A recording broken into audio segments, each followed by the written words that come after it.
Hello, elementary small group leaders. Thanks for joining me today on this training. I hope you guys feel equipped and ready to conquer being an elementary small group leader after this video. All right, so first off, we're going to start out in our handbook. I know everybody got one of these, whether it's digital or whether it's a hand-delivered one, but I wanted to kind of go over our job description right quick of what an elementary small group leader means. So your why is you are providing a loving and safe environment for kids as they learn more about the Bible and grow their own personal relationship with Jesus. That's pretty cool. All right, so your role and responsibilities. So there is a leader.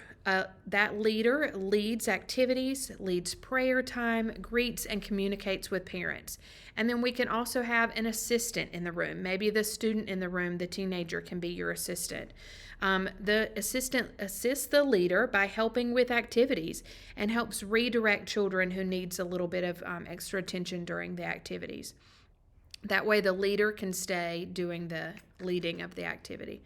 Both of you guys can pray over kids and their families, love on and engage children at their level using the provided lesson plan and activities. I cannot stress this enough. I know that sometimes you guys, we all do. We might think, oh yeah, I can do that so different. I don't mind you tweaking a little bit, but I would love for you to stick to the lesson plan and stick to the activities for the day, and do them. Actually do them. They're wonderful to reinforce the Bible story and make it relational and how it applies to their life and how they can take it as a 7-year-old or as a 10-year-old, like how they can apply that to their personal life. Read over your lesson multiple times before a Sunday. When you are prepared, kids will notice. It makes a difference. I really truly believe, and I've read a lot about this, a lot of behaviors can be avoided when you are prepared. I know for me from experience, if I'm standing there trying to read over the lesson and I'm like, oh, I just don't understand this activity. What is it asking me to do? By that time, I look up and all of a sudden the kids have just gone crazy. They're hanging from the ceilings, they're climbing through the windows, they're flipping chairs over. And then it's like it takes you 10 minutes just to get their attention back. But if you're ready to go and you've got it, even if, still hold the lesson plan, of course, but even if you kind of know what you're going in there and doing, I bet you can do it and it'll help out a lot with some dead time that'll cause the kids to create their own activity. All right, and be flexible. Sometimes things don't go as planned and you have to pivot and switch things up a little bit. We have one small group leader who is fantastic about this. Just say the activity called for 3 hula hoops, but you really need 6 hula hoops because you have so many kids. Pivot. Maybe they can group up into teams instead or kind of switch it up just a little bit. Same activity, but just switch it up just a little bit to make it work. Or just saying maybe you need a big space. Go outside or go use the fellowship hall if possible. Switch it up a little bit. Be flexible. All right, be a team player. Leaders and assistants are going to work. They should work together for the common goal of leading kids to Christ. I know sometimes it's hard to be an assistant when you want to be the leader or vice versa, but we're all in this together. We have a common goal, so let's work together and try to do the best teamwork as you can with the people in your room.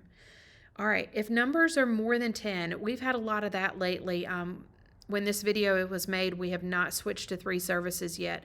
And so we're having some really big groups, and they're not truly small groups.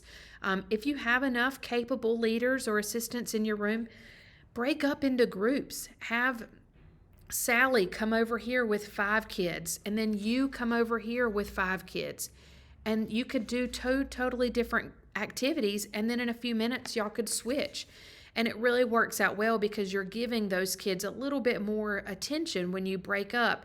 You're still accomplishing the lesson, you're still doing it, but you're able to get a little bit more accomplished because sometimes the activities are kind of tricky to do with so many kids or so many kids to keep their attention.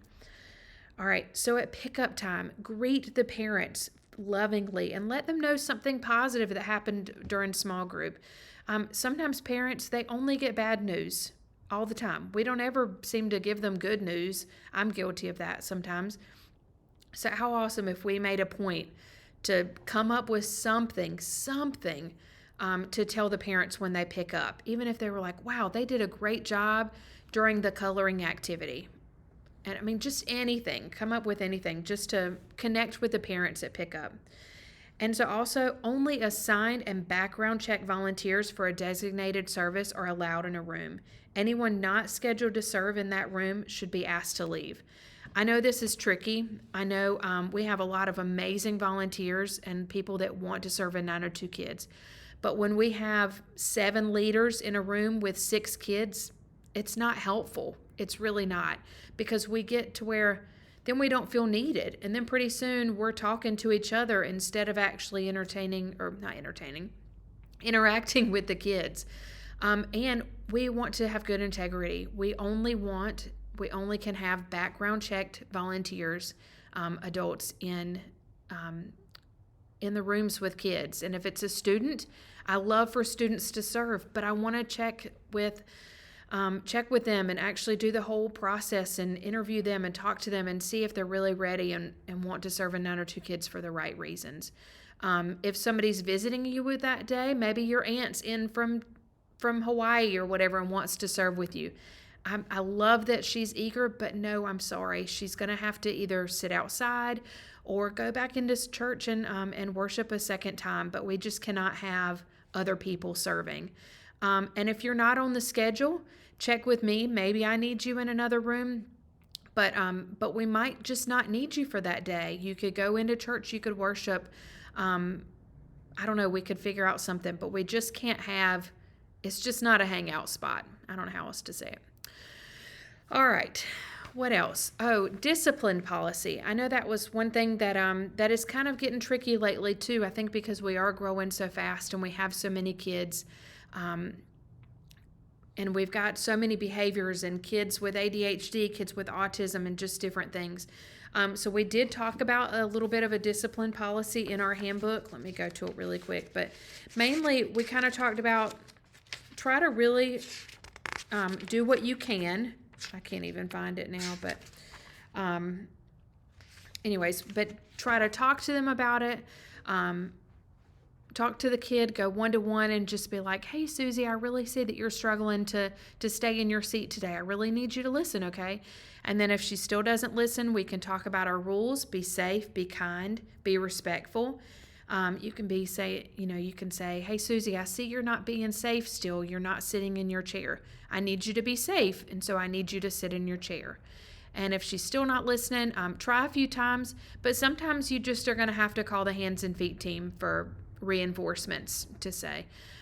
Because, too, we want the leaders to be able to keep leading the other 10 kids in the group. It's really hard when the leader keeps having to stop and tend to that child. The assistant, that would be a great thing for the assistant to do if you're available.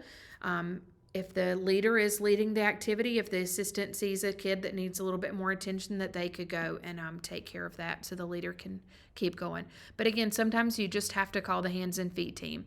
And it's okay. If we've got a kid that's just being really disruptive or really being ugly, we had a kid in the 4th and 5th grade small group who kept calling a little girl some really, really ugly words. And if we need to call the mamas or daddies or grandmas or whoever, we will. Sometimes just the threat of that, like, hey, if I have to say your name again, we're going to go see mom. They're like, whoa, no way. And so we can. We want to witness and to be a guiding light to these kids, but at the same time, we have to respect others, and they have to learn that we do require a little bit of respect in our 902 kids environment as well. So, so go over the rules a lot. Be kind, be safe, be respectful. Say it 50 kajillion billion times until the kids are like, oh, I know, be kind, be safe, be respectful. We want them to know it. We want them to know it and remember it and know what it means in all areas of 902 kids. All right, so at the end of service, when you're all done, you've done your activities, it's almost time for parent pickup. Pray. Take the time to pray with your kids. In our curriculum, it even tells you word for word what you can say. Gather them together on the carpet. Talk about how we're going to be reverent. We're going to close our eyes. We're going to hold our hands together or sit on our hands or whatever we need to do. And we're going to be really quiet and we're going to talk to God. It's important to know that they can talk to God. They don't have to be priests. They don't have to be grown-ups. They don't have to be in a church, really. They can be anywhere and they can talk to God about anything, anytime. I think that's so important. And like I said, it's right there in the curriculum. It ties right into the lesson. Say what it says. Ask the kids. That's a great opportunity. Ask the kids, do you have any prayer requests? Do you have anything that you want to pray for? Or, anything. What better way to get to know these kids and build that relationship with them when they're like, wow, she really cares about me. She wants to know about me and my family. All right, so I love that. Sorry, I kind of went on a tangent there, but all right, so one new thing that I'm really pumped about is this emergency kit. So I'm going to put one of these in every one of the elementary rooms. I thought about giving you one personally, but I'm thinking it might be tricky to remember to bring it back. So I think I'm going to stick one in every room. But it is an emergency kit. So emergency kit is made of lots of cool things. So the bag itself will be perfect for if a kid comes in with a cell phone. And you're like, I'm sorry, no cell phones allowed. Ask them to put it in the bag. You can set it on the counter or on the table. It'll be right there until the end of service. But we don't allow cell phones. We don't allow iPads or whatever. We're there to learn about Jesus, not what's on YouTube. And if you need to, put your own cell phone in there. Say, look, I'm going to put my phone in there too. We can put our phones in there because guess what, leaders? I don't want you on your phone either. Pretty please. Nope, not setting a good example. Because again, we've only got the kids for a little bit more than 1 hour. We're there to teach them about Jesus, not what we're doing on our phones. Facebook can wait. All right, another cool thing is a ball, like a little stress ball. Sometimes if kids are all fighting over who's going to talk next, I want to talk next, I want to talk next, or answering a question, you can say, oh, I've got a ball. All right, if you're holding the ball, you can answer the question or whatnot. And so then they can pass the ball around. All right, another thing is cards. Sometimes you might just have a minute where you need just to play a game to kind of chill things out. Or one cool thing I saw was that at the beginning of an activity, you could pass out the cards and every kid could get one. And then you might say, all right, if you have a green card, come over here to this side of the room. If you have a yellow card, come over here to this side of the room, or something like that. You can use the colors of the cards to kind of help with an activity or help divide the group up. All right, let's see what else.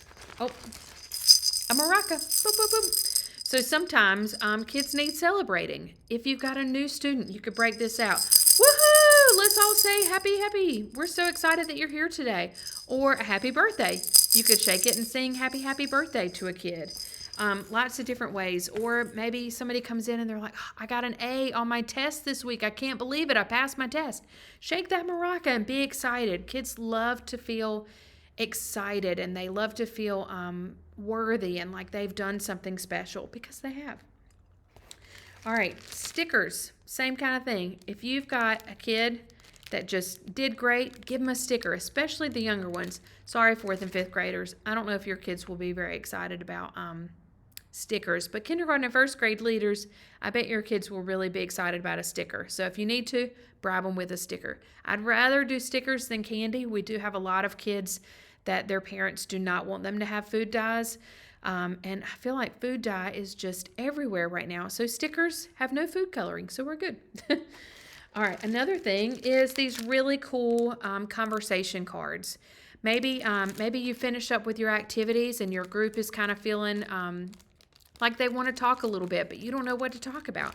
These have really cool, just little ideas. This one says, if you had a warning label, what would yours say? Oh my goodness, I can't imagine that.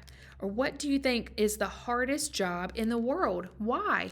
So just fun, like get them talking. Maybe whenever kids are coming in, they're just not opening up, they're not talking to you. This would be great conversation. All right, last but not least, a little journal. I think that it would be so cool to be able to write prayers in here, maybe you could jot down, Susie has a upcoming soccer game this week. Don't forget to ask her about it next week. So even if you don't serve every week, maybe next week, the small group leader at the very beginning could kind of look through, oh yeah, I need to ask Susie about her soccer game. I bet she would be so impressed to know that you remembered or that you even knew that she was going to have a soccer game. So we can use this as a different kind of tool. We can use it as a prayer journal. We can use it as a communication. Or maybe you can even jot notes down like, I found out that Johnny hates the color purple. He freaks out if you give him a purple marker. That might be some good information maybe to jot down just so that we know. Johnny hates purple. The next week, the next small group leader comes in. Oh, Johnny hates purple. Good to know. I will not give him a purple crayon. Whatever it is, you never know with kids. But anyways, all right, well, I feel like I've talked a cajillion years, but there's just so much to know and so much to do. But I thank each and every one of y'all. Y'all are making a difference, and we couldn't do it without you. So thank you guys. And if you have any questions, concerns, or you just don't know, just email me, text me, call me. I'm here, and I want to help you. I want you guys to succeed. So thank you guys. Love you all. Bye.